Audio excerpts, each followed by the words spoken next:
Alright, so we're back in the shop today. It's kind of wet and windy outside, so I'm trying to do some indoor stuff. I ordered some quail, so I thought I'd show you my version of the mess-free, or no waste, no mess, whatever, quail feeder. Now I looked at a lot of different designs, and they all seem pretty complicated or time-consuming to make.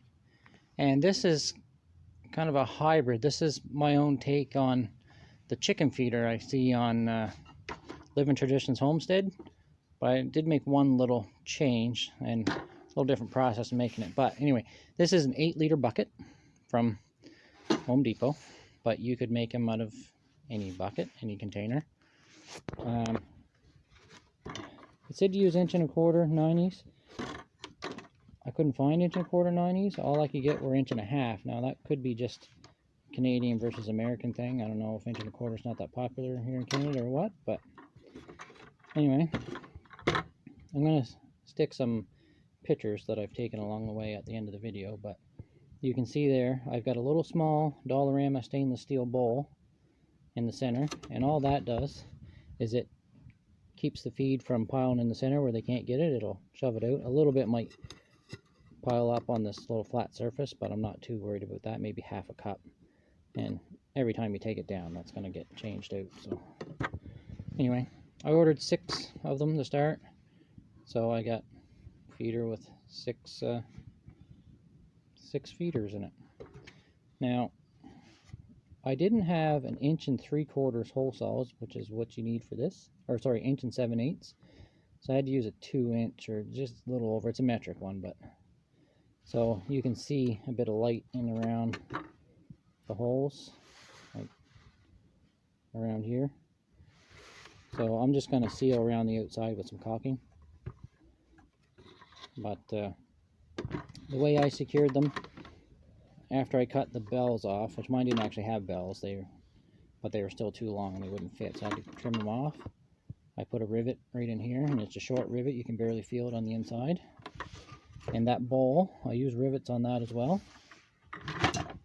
You can see I put burrs on them. You could use large-headed rivets, or you could just use these ones, but they might not be as durable. But I had burrs, which are just little washers for rivets. So I used them. I got the cover there. Now this wasn't cheap to make, so the bucket and the lid were both $3 a piece. Now they forgot to charge me for the lid. I noticed that when I got home. So these are like $3.59 or something, and I got 6 of those and $1 for that. I'm not really counting any hardware, but you know, with tax and that and trip to town, you're looking at 30 bucks.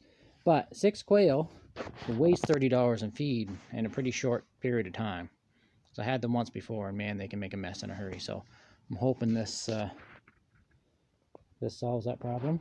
And if they've got too much room in here, if they're still wasting feed, what I'm going to do, because these are, there's that idiot on the bike again.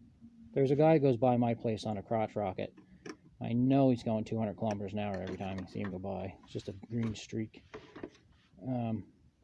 If they've got a little too much room, I'm going to cut some short pieces of 1 1/2, which I have some here, and glue them in just to close that bell up. Might work, might not, but anyway, that's my Corona project of the day, I guess we can call it. So anyways, thanks for watching, guys, and see you next time. And if you've got any questions or concerns or anything, just leave them down below, down there somewhere. They moved the comments, so they're now like, you don't scroll down to the bottom anymore, they're at the top. But anyway, I'll try and get back to you, and if I don't, well, sorry. So thanks.